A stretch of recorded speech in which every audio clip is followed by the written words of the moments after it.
아멘. 제가 예전에 한번 주일 오후 예배를 드리면서 이런 얘기를 했던 것 같습니다. 저는 주일 오후 또 주중에 오후 2시 이후로는 항상 수강 신청을 하지 않았습니다. 왜냐하면 어떤 좋은 강의도 듣다 보면 잠을 많이 자게 되거든요. 그래서 제가 학교 다닐 때는 아무리 좋은 강의여도 웬만하면 2시 이후에 수강은 되도록이면 절대 필수 과목 아니고서는 신청을 하지 않았습니다. 오늘 말씀은 충성됨입니다. 충성됨.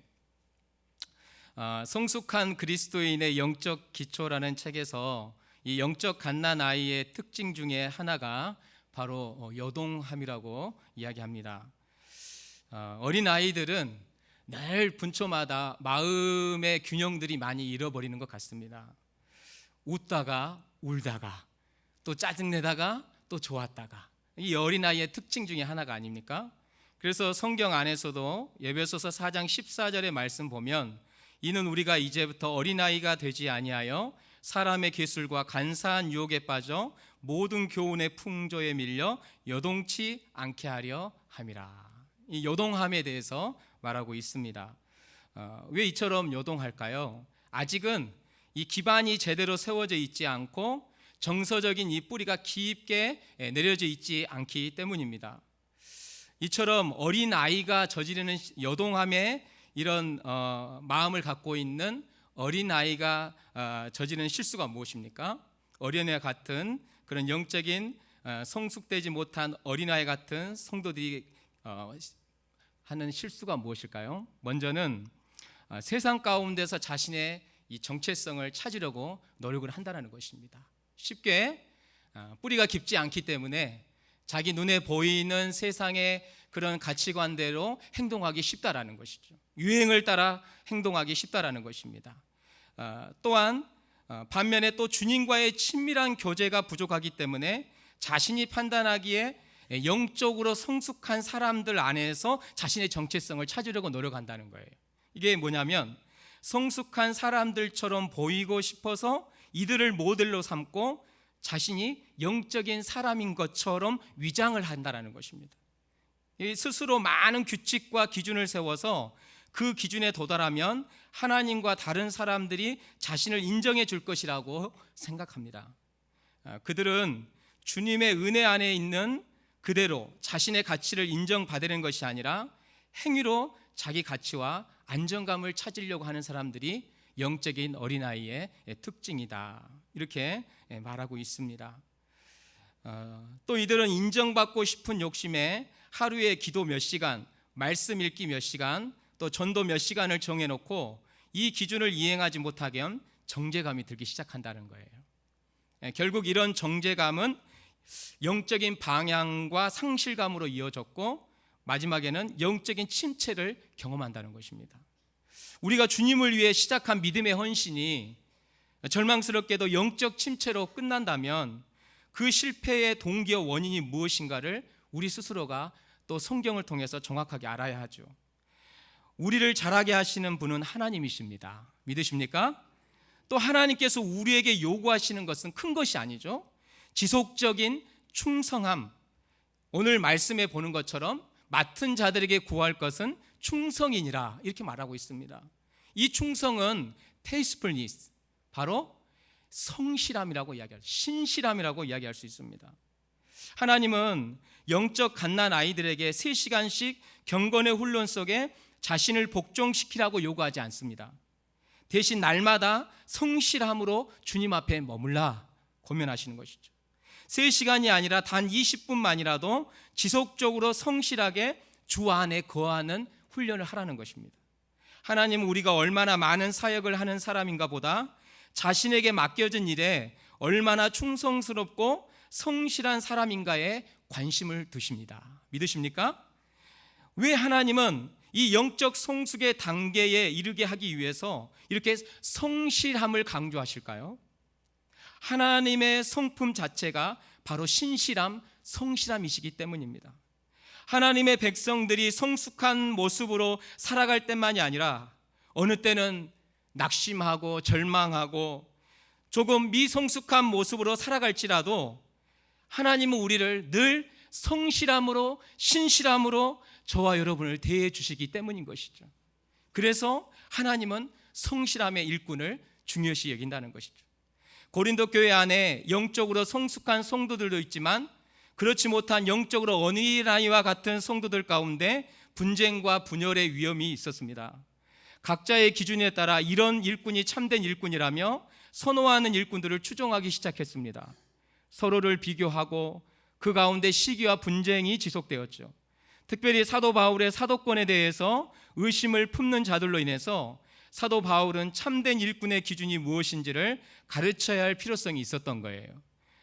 오늘 참된 일꾼의 기준이 무엇입니까? 우리 본문 2절 말씀을 한 번 더 읽겠습니다. 시작.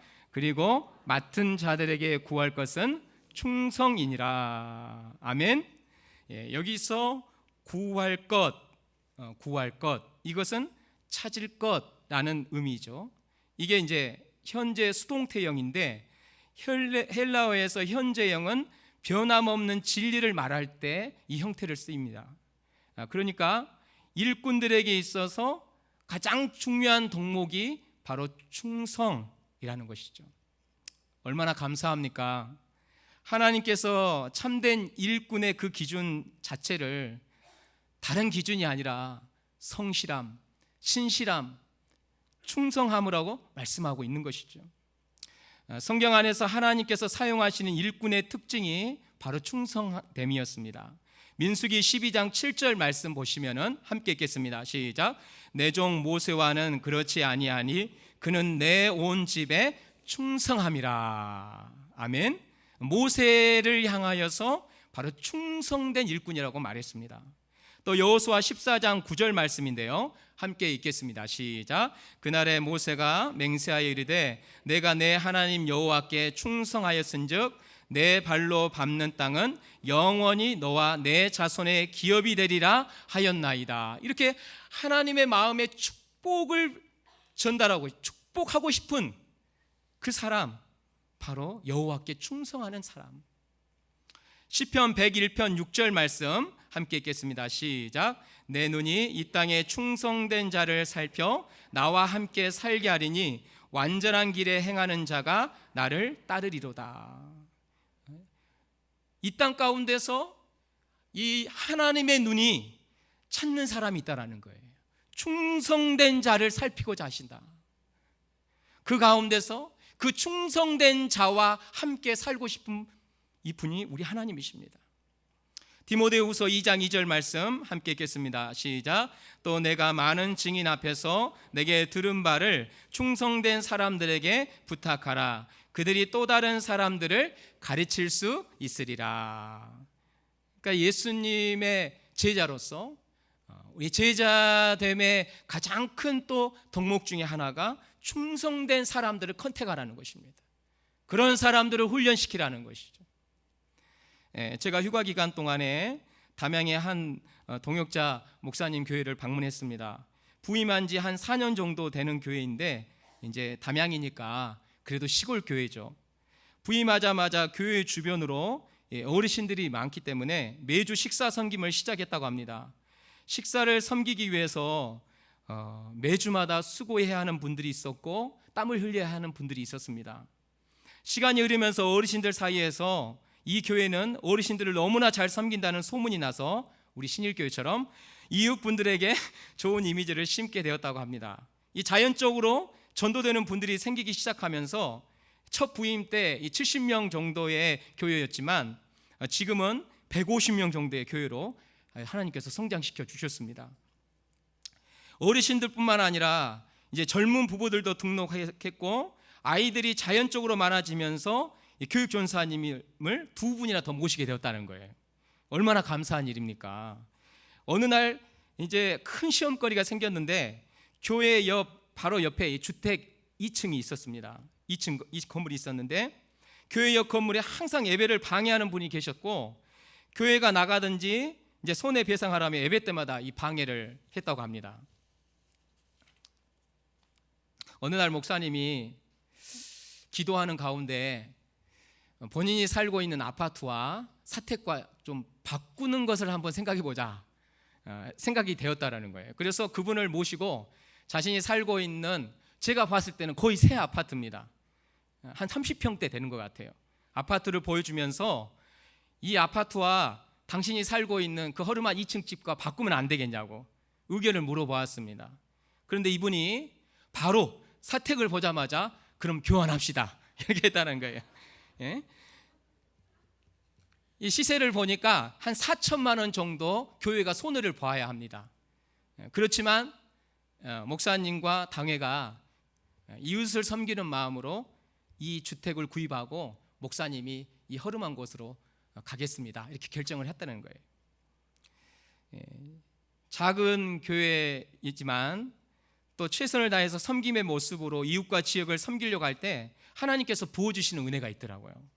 제가 목사님 집에 이번에 방문해 보니까 이 1층 안방과 또 자녀들 방 천정에 이 곰팡이가 많았습니다.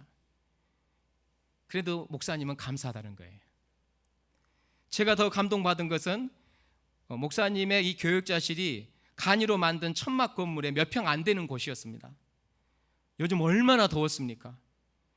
사택에 가면 에어컨이 굉장히 시원하게 틀어진 걸 보게 되는데, 사택에 가면 쉴 수 있다라는 거, 시원할 수 있지만 그곳에 있지 않고 아침마다 무조건 이곳으로 와서 자리를 지킨다는 거예요. 너무 감동적이지 않습니까? 이런 목사님 따라가고 싶죠?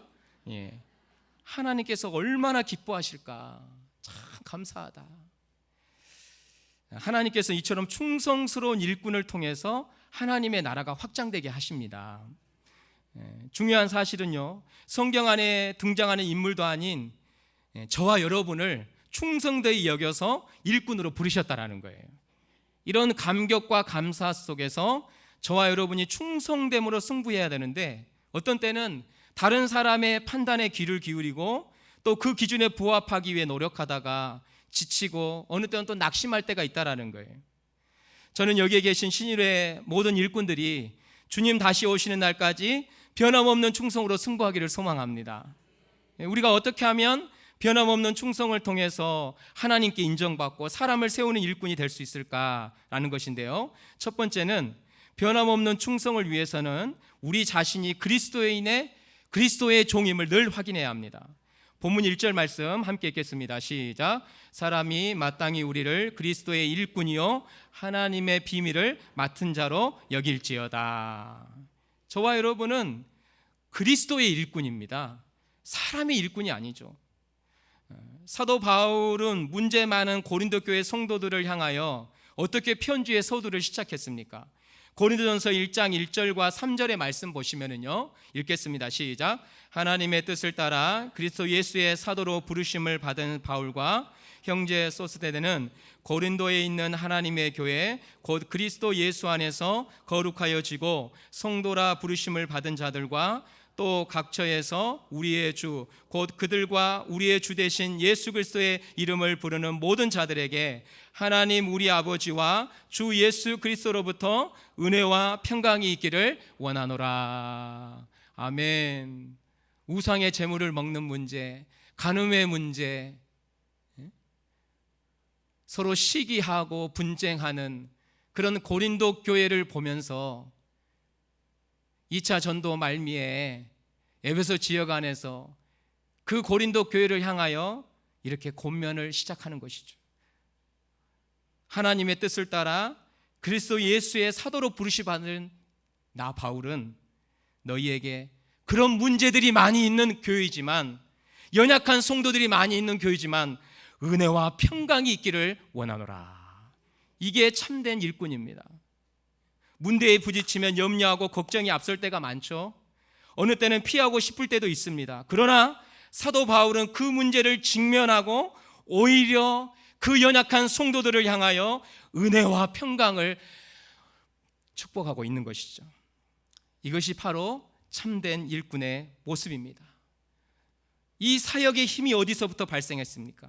바로 자신이 누구인가를 늘 확인했던 사도 바울이죠. 하나님의 뜻을 따라서 그리스도 예수의 사도로 부르심을 받은 나이다. 나는 하나님의 종됨의 그 자부심으로부터 나오는 그 사역적 힘이었는 줄 믿습니다.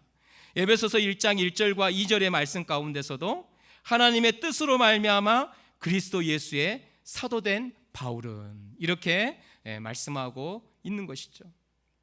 그러므로 그리스도의 종이라는 이 의식, 어떤 환경에서든 어떤 사람을 만나든지 어떤 섬김의 자리에 있든지 일꾼들에게 흔들림 없이 섬기게 하는 힘이 되는 줄 믿습니다. 아멘이십니까? 저의 카톡 상태 메시지에서도 The servant of the Lord, 발음이 너무 좋죠? 난 주의 종이다 라는 이 메시지를 보면서 제 자신에게 늘 이야기하는 것이죠. 너는 사람의 종이 아니다. 너는 하나님의 종이다. 하나님께서 너의 삶을 책임지신다 라는 그런 마음가짐을 갖기 위해서 제가 이 문구를 넣어 놓았습니다. 그래서 어떤 책을 해도 The servant of the Lord, 나는 주의 종이야. 주께서 가라 하시면 가고 멈추라 하면 멈추고 이것을 하라 하면 이것을 하고, 종된 삶을 살아야 할 사람이 바로 나다. 미국의 휴스턴 침례교회 최영기 목사님은 한인교회를 섬기면서 참 힘들 때가 많다고 합니다. 한인교회 얼마나 힘듭니까? 어느 때는 성도 때문에 마음이 아프기도 하고 사역적인 열매를 생각할 때 답답할 때가 있다라는 거예요. 그런데 최 목사님은 이런 고백을 하신다고 합니다. 저는 항상 부목사입니다. 이 교회의 당회장은 주님이십니다. 저는 항상 부목사입니다. 이 교회의 당회장은 주님이십니다. 이 고백을 통해서 교회의 주인이 우리 주님이심을 확인하고 내 힘으로 이 교회를 이끌어가는 것이 아니라 우리의 당회장 되신 주님께서 이 교회의 주인 되심을 다시 한번 선언한다는 거예요.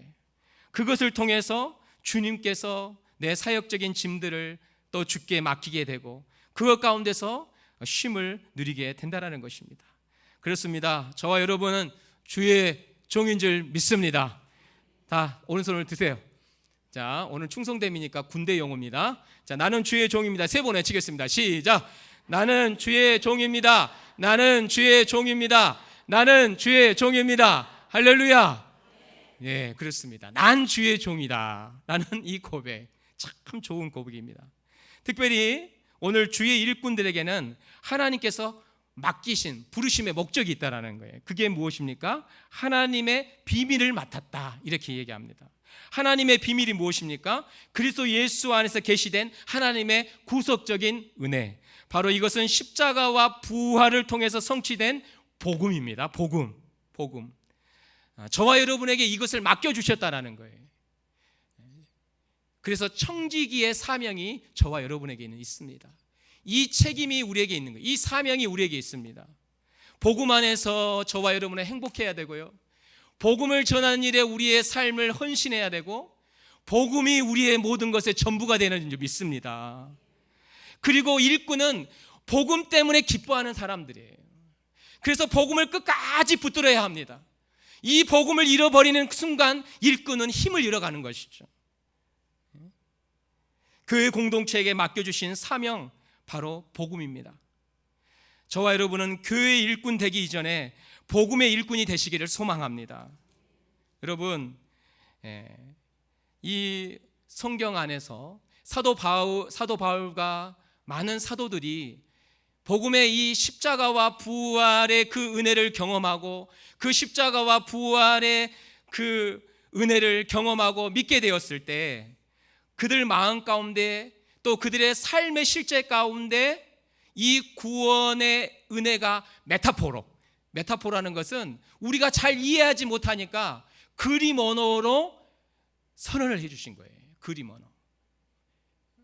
저와 여러분, 그것만 생각하면 늘 좋은 이미지가 있지 않습니까?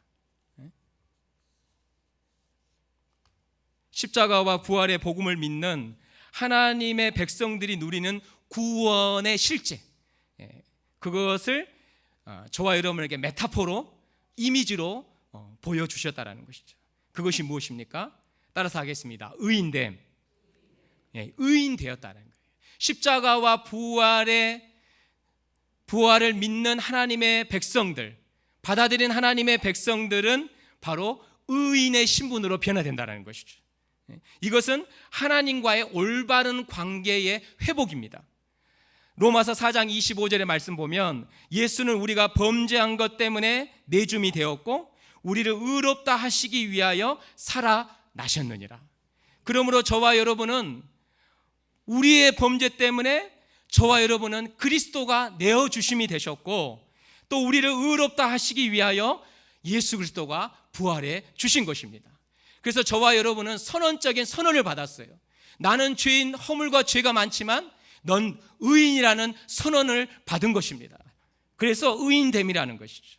또 두 번째는 무엇이냐면 하나님과의 원수된 관계가 되었지만 이제는 하나님의 친구라고 불림을 받아서 화해의 은혜를 누리게 된 것입니다. 바로 두 번째가 화해입니다. 또 세 번째가 무엇입니까? 하나님의 아들이에요. 이 모든 것들이 관계적인 개념으로 툭툭툭 치고 나가는 것입니다. 대표적인 것만 제가 얘기하는 것이죠. 하나님의 아들 되었다는 것은 아버지와 아들의 관계가 되었다는 거예요. 저희 아버지는요, 늘 제가 어릴 때 뭔가 좀 사달라고 하면은 하시는 말씀이 돈이 없다고 하셨습니다. 그래서 사고 싶은 것은 많았지만 제가 가질 수 있는 것이 너무나 적었던 것 같아요.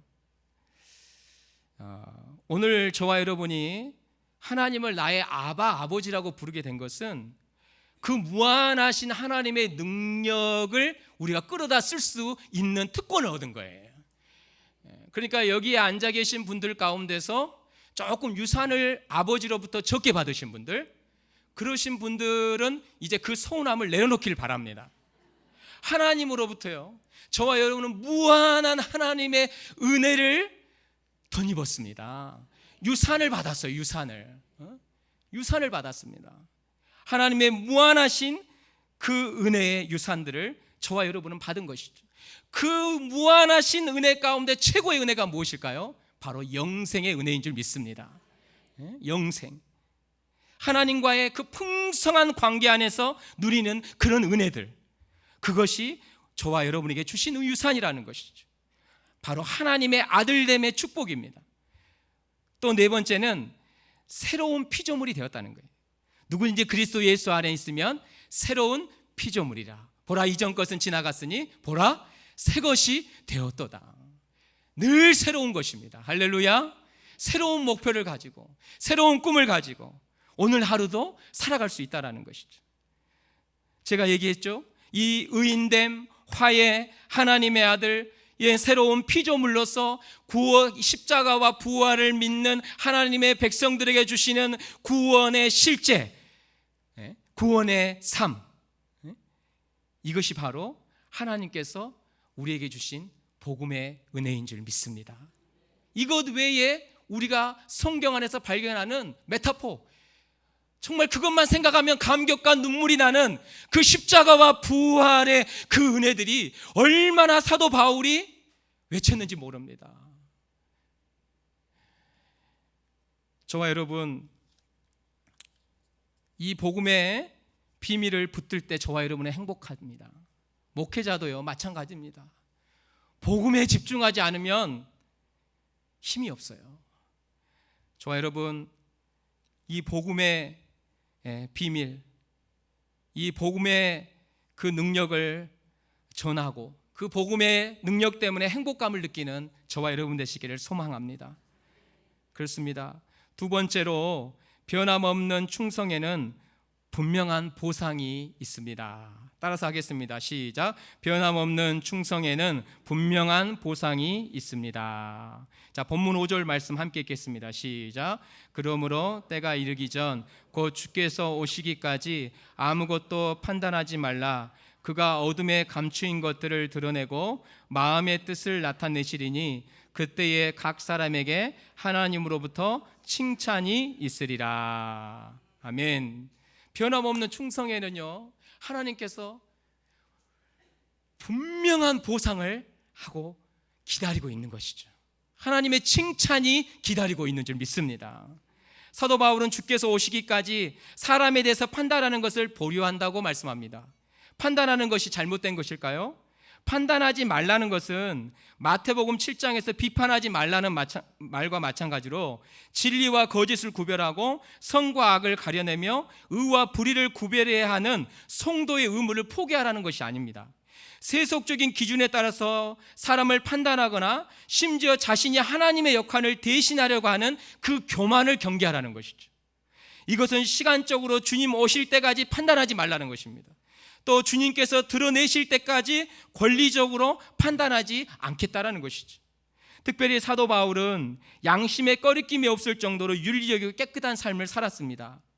하지만 이것 또한 의롭다 함을 받을 조건은 되지 못하기에 스스로도 자기 자신을 판단하지 않는다고 말하고 있어요. 철저하게 심판주 앞에서 바르게 서고자 하는 사도 바울의 몸부림입니다. 저는 5절의 말씀을 보면서 충성된 일꾼들에게, 그것도 각자에게 하나님께서 칭찬하신다는 말씀을 보면서 감사할 뿐만 아니라 감격이 되더라고요. 왜냐하면 주님 다시 오시는 그날 심판주 되신 그분 앞에서 나의 감추인 것, 또 마음의 뜻이 드러난다고 말씀하고 있잖아요. 내가 살아온 삶에 내 감추고 싶은 죄들, 그런 마음의 그런 잘못된 동기들이 드러나게 되면 저는 할 말이 없는 일꾼이기 때문입니다.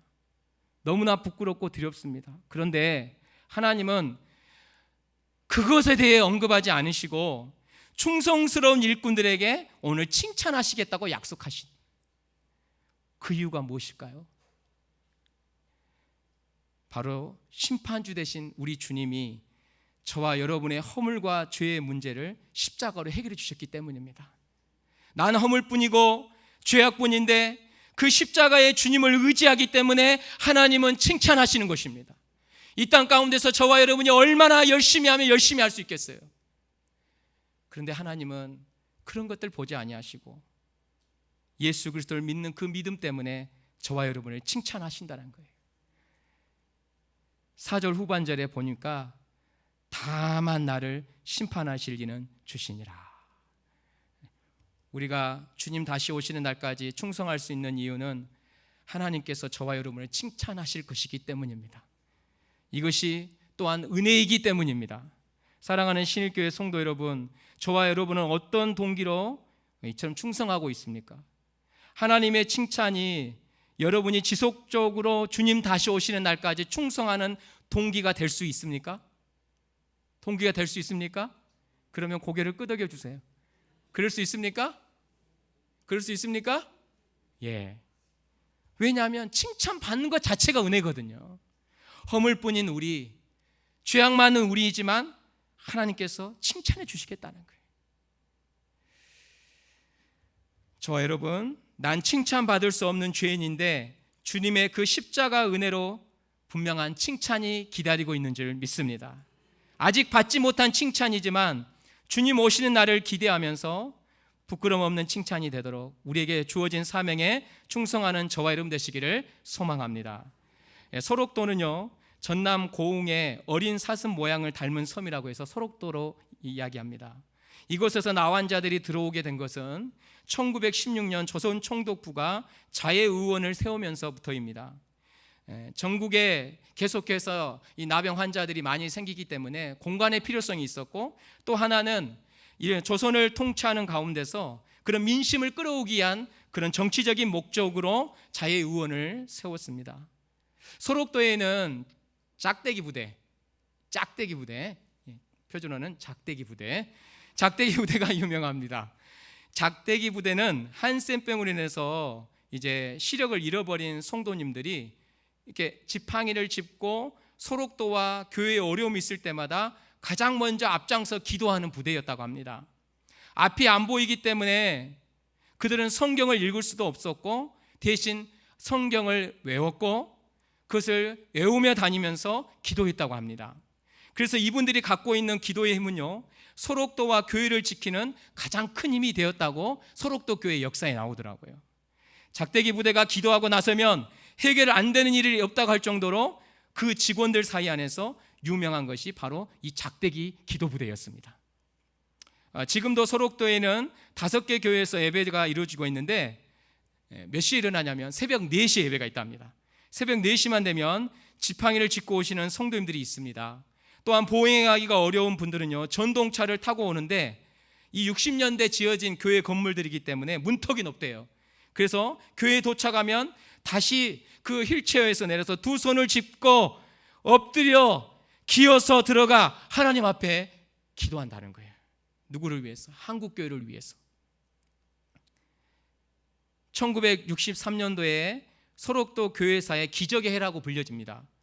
10개월 동안 신생리의 신성교회, 구북리의 북성교회, 서생리의 서성교회, 남생리의 남성교회, 동생리의 동성교회, 장안리의 장성교회가 세워졌다고 그래요. 신일교회가 안 나와서 이상했나요?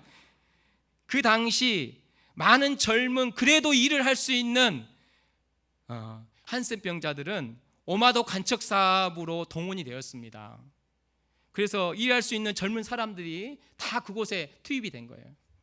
그런데 교회를 세울 수 있는 그런 당국의 허락도 있었던 거죠. 그래서 부족한 가운데서 많은 사람들이 이 일에 헌신을 했고 그 당시에 이런 교회들이 세워지게 된 거예요. 그런데 그 당시 오마도 간척 사업으로 인해서 그래도 일할 수 있는 젊은 사람들이 없었기 때문에 부족한 가운데서 어르신들과 그래도 조금이라도 일을 할 수 있는, 거동할 수 있는 사람들이 손이 없는 분들이 있었대요. 근데 그 손이 없는 분들 가운데 자신도 이 교회를 세우고 싶다라는 그 간절한 마음에 자신의 손목에 수저를 묶고 땅을 일구는 일을 했다고 합니다. 손이 없으니까 나도 이 교회를 세우는 그런 일꾼이 되고 싶다고 해서 자신의 손목에 숟가락을 묶어달라고. 그래서 그 땅을 일구는 일을 했다라는 거예요. 참 소록도 교회에 가슴 아픈 일들이 참 많더라고요. 소록도 교회 이 일제 시대 때 자유의원 가운데 이 경계장이 있었더라고요.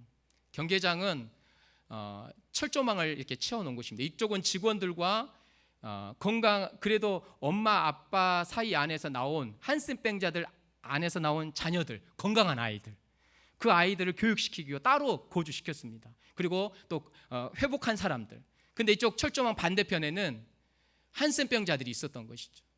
근데 중요한 사실은 자녀들을 만나고 싶잖아요. 그런데 그게 한 달에 한 번